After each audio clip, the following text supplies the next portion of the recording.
April 23, 1945. Berlin is surrounded. Soviet artillery is pounding the city. Adolf Hitler is trapped in his bunker beneath the Chancellery. Germany is collapsing. Hermann Göring, evacuated to Bavaria, sends a telegram. Based on your decree of June 29, 1941, I am prepared to assume leadership unless I hear otherwise by 10 p.m. Göring is invoking his succession rights, the official decree Hitler signed nearly 4 years ago that made Göring the legal heir. Hitler's response? He orders Göring's arrest for treason. The decree Göring relied on for years becomes worthless the moment he tries to use it. Now rewind to December 1941. The decree is brand new. Hitler is still alive, and two men are circling each other waiting for the moment when everything changes. Hermann Göring, the legal successor, commander of the Luftwaffe, the man with the signed document in his pocket. Heinrich Himmler, head of the SS, controller of the Gestapo, the man who commands over 500,000 armed men. If Hitler had died in December 1941, history would have given us the answer 4 years early. The man with the guns beats the man with the paper every single time. One of these men would have taken power, the other would have disappeared. The question isn't who should win. Both are monsters. The question is, who has the real power to win when the dictator dies? And the answer reveals how succession works in totalitarian states. Before we dive in, make a prediction. If Hitler died in December 1941, who takes power? Göring, the legal successor with the official decree, or Himmler, the man who controls the Gestapo and the SS? Think about it, because the answer reveals how dictatorships work when the dictator dies. If you're into history that analyzes power and how systems collapse, hit that subscribe button. Let's start with that decree and why it was always worthless. June 29th, 1941. Hitler signs that decree making Göring his successor. But let's look at what that actually means. The decree is produced in duplicate. One copy stays with Hitler, likely in his personal safe at the Wolfschanze. The other goes to Dr. Hans Lammers, chief of the Reich Chancellery, who locks it in his official safe. The text is explicit. If I do not issue other instructions, Reichsmarschall Göring is to take my place with full freedom of action at home and abroad. Full freedom of action, at home and abroad. This isn't a vague promise. This is a formal state document deputizing Göring as acting head of state the moment Hitler is incapacitated, and it's kept secret. Only the inner circle knows.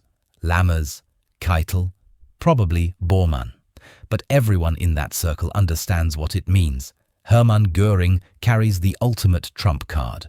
And Göring's titles back it up. Reichsmarschall des Großdeutschen Reiches. The only person in Nazi Germany to hold this rank. It places him above every Wehrmacht field marshal, every Kriegsmarine admiral, every branch of the military. Commander-in-Chief of the Luftwaffe. 1.7 million personnel. Germany's entire air force answers to him. Plenipotentiary of the 4-year plan. He controls the allocation of steel, oil, rubber, labor. The Wehrmacht needs his approval for raw materials. So does Himmler's SS.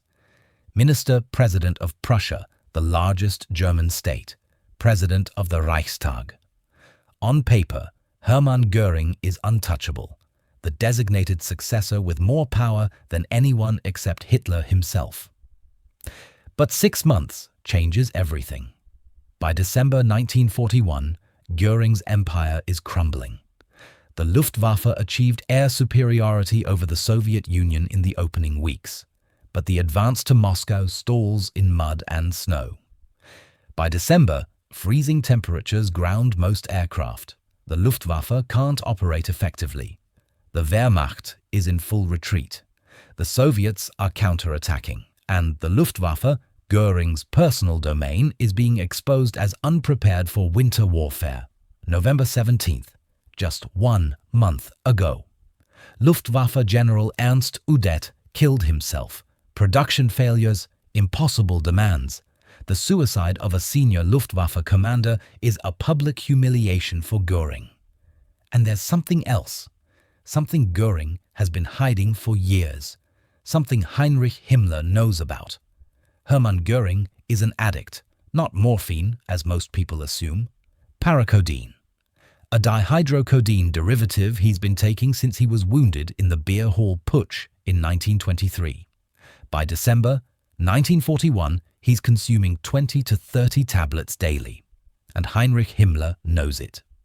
Let's talk about what Heinrich Himmler actually controls in December 1941. The Schutzstaffel, the SS, the Vaffan SS, nearly 200,000 combat troops. Elite divisions fighting on the Eastern Front. The Leibstandarte, das Reich, Totenkopf, fanatically loyal to Himmler, not the Wehrmacht. The Allgemeine SS, the General SS organization, hundreds of thousands of members embedded throughout Germany and occupied territories. The Totenkopfverbände, Death's Head units, guards for the concentration camp system, the Gestapo, secret state police. They can arrest anyone anywhere without warrant or trial. The Sicherheitsdienst, the SD, intelligence service, spies monitoring everyone including other Nazi leaders. The Ordnungspolizei, uniformed police, 131,000 men throughout Germany and occupied territories. Add it all together, over 500,000 men under Himmler's direct command.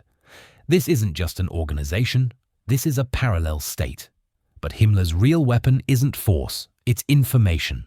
The Gestapo and SD keep secret files on every Nazi leader. Göring's paracodeine addiction, documented. His art looting, filed away. Every corrupt deal, every embarrassing moment. Goebbels' affairs, on record. Bormann's schemes, catalogued. Every Nazi leader's secrets are sitting in Himmler's archives. Himmler doesn't threaten people openly. He doesn't need to. Everyone knows the files exist, and that's why no one challenges him directly. With Göring, Himmler doesn't need to threaten exposure. He just needs to whisper to Hitler. The Reichsmarschall's health is declining, his nerves. Perhaps the burden is too great. Always framed as concern for an old comrade, always plausibly deniable. But here's what really matters in December 1941. Who controls Berlin? The traditional Berlin garrison, the Wachregiment Berlin, has been expanded into Infantry Regiment Großdeutschland and sent to the Eastern Front. Right now, they're fighting near Tula and Moscow. What's left in Berlin? A replacement battalion for ceremonies and guard duty. Meanwhile, Himmler controls thousands of armed Ordnungspolizei in Berlin. The Gestapo headquarters, SS administrative units. If Hitler dies and there's a power struggle, Himmler has local numerical superiority in the capital. Göring would need to bring Luftwaffe personnel into Berlin. Flak crews from anti-aircraft towers, administrative staff, fighter pilots who've never fought on the ground. Himmler already has professional police and SS troops occupying every government building. Geography matters, and Himmler owns Berlin. But Himmler's power isn't just about Berlin. It's about what happened 5 months ago that changed everything. A single signature on a single document that gave Himmler control of the Nazi regime's entire ideological mission. July 31st, 1941. Hermann Göring signs a document authorizing Reinhard Heydrich, Himmler's deputy, to make all necessary preparations for a total solution of the Jewish question in the German sphere of influence.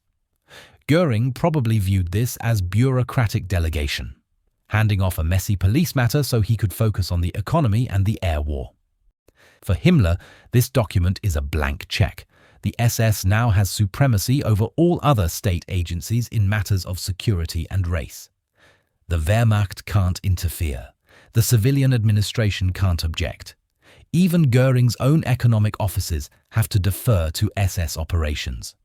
With one signature, Göring seeded the regime's central ideological project, and by December, that has consequences. December 8, 1941. The Chelmno extermination camp begins operations in occupied Poland. Method: gas vans using carbon monoxide. This isn't random shootings by Einsatzgruppen anymore. This is industrialized killing. Systematic, organized, operating outside the normal laws of the state. Himmler now controls a vast secret apparatus that exists purely to implement the regime's racial vision. An empire of death that Göring handed him 5 months ago. And that empire is directly undermining Göring's economic plans. Göring's green folder says extract grain and oil from occupied Soviet territory. To do that, you need farmers and railway workers. A functioning workforce. Himmler's General Plan Ost says, deport 31 million Slavs and resettle ethnic Germans. To do that, the SS Einsatzgruppen are killing civilians behind the front lines. Tens of thousands, hundreds of thousands. The problem, Himmler is destroying the labor force Göring needs. The SS terror creates partisan movements that attack supply lines. Göring's staff is furious. Himmler's response: security comes first. Eliminating Judeo-Bolshevism is the prerequisite for economic activity. This is the real power struggle. Not a coup. A bureaucratic war where millions of lives are at stake. And Himmler is winning. While the Luftwaffe struggles with weather and logistics, the Vaffan SS is earning a reputation. November. The Battle of Rostov. The Leibstandarte SS Adolf Hitler fights ferociously even as Wehrmacht units retreat. December. Operation Typhoon outside Moscow. SS divisions. Das Reich and Totenkopf hold their positions in brutal conditions. Himmler uses these actions to argue for massive expansion of the Vaffan SS. He presents them to Hitler as political soldiers, whose ideological commitment makes them superior to the traditional army. And he starts recruiting aggressively, pressuring the Wehrmacht to release manpower, recruiting ethnic Germans from occupied territories. Direct conflict with Göring, who needs those same men for the Luftwaffe and industry. So here's what happens if Hitler dies in December 1941. Göring is at Marienhall. Himmler is in Berlin. Göring asserts his claim. The decree makes him Führer, but to actually take power, he needs to get to Berlin and enforce that claim. Every road into Berlin, SS checkpoints, every government building, SS guards, every communication line, monitored by the SD. Göring would have to fight his way into his own capital with Luftwaffe administrative staff and flak crews. Himmler already controls Berlin with professional police and SS troops. Geography decides everything, and Himmler owns the geography. But there's one more factor: the other Nazi leaders. Goebbels, Bormann, the generals. They all have to choose sides, and their choice comes down to one question: who's going to win? Joseph Goebbels despises Göring. Corrupt, decadent, a disgrace to the movement. But Goebbels also fears Himmler, the files, the Gestapo. If Hitler dies, Goebbels waits to see who wins. Then he falls in line with Himmler. He's a survivor, and Himmler needs his propaganda machine. Martin Bormann controlled access to Hitler. But if Hitler dies, Bormann loses everything. He backs whoever protects him, not Göring, who never cared about party bureaucracy. Himmler, who needs the party machine to govern. But here's where Bormann becomes critical. In April 1945, when Göring sent his telegram invoking the succession decree, Bormann intercepted it. He told Hitler that Göring was launching a coup. Bormann himself wrote Hitler's arrest order accusing Göring of high treason. Control of information beats legal documents every time. In December 1941, Bormann backs Himmler. The Wehrmacht generals hate the SS, but by December they're losing in Russia. Göring is associated with failure. Himmler is ruthless but effective. If Himmler controls Berlin with SS divisions, the generals accept reality. They won't fight a civil war for a morphine addict with a piece of paper. One by one, the Nazi leadership chooses power over law. So what happens to Hermann Göring? If he's smart, he retires quietly to Karen Hall with his art collection. Himmler might allow it. Göring, marginalized, isn't a threat, but Göring probably protests. He has the legal claim. He's been Hitler's deputy for 20 years. And that's when the Gestapo comes. Maybe they arrest him for corruption, art looting, embezzlement. The evidence is overwhelming. Or maybe it's simpler. SS officers visit, a private conversation. A choice, retire or disappear. 6 days later, Hitler dictates his final will and testament. He formally expels Göring from the Nazi Party, strips him of every title, cancels his succession rights permanently, names Admiral Karl Dönitz as successor instead. The Reichsmarschall, Hitler's deputy for over 20 years, is erased with a dictated paragraph. The decree was always worthless. In 1941, Himmler proves it 4 years early. Heinrich Himmler becomes Führer, not because of law, because he controls violence. Resistance is crushed within days. The propaganda machine pivots to glorifying the new leader. The SS becomes even more central to the state, and Germany becomes more extreme. The General Plan Ost accelerates. The extermination system expands. Himmler's racial fantasies become state policy without Hitler's charisma to moderate them. Göring was in it for power and luxury. Himmler genuinely believes, and that makes him infinitely more dangerous. So, who wins if Hitler dies in December 1941? Heinrich Himmler, decisively. Here's what this reveals about dictatorships. They can't have real succession mechanisms. A real successor becomes a rival, so the dictator keeps everyone competing, and when he dies, there's chaos. Legal authority becomes irrelevant the moment the dictator can't enforce it. Göring had the decree, the titles, the official designation. Himmler had Berlin, the files, 500,000 armed men. In that fight, paper loses to guns every single time. This isn't unique to Nazi Germany. It's how every personalist dictatorship works. When the strongman dies, whoever controls the security apparatus wins. Not the designated heir. Not the loyal deputy. The man with the guns. That's Heinrich Himmler in 1941. That's how succession actually works when institutions don't matter and only violence does. Here's my question for you. Imagine you're a mid-level Nazi official in December 1941. Hitler just died.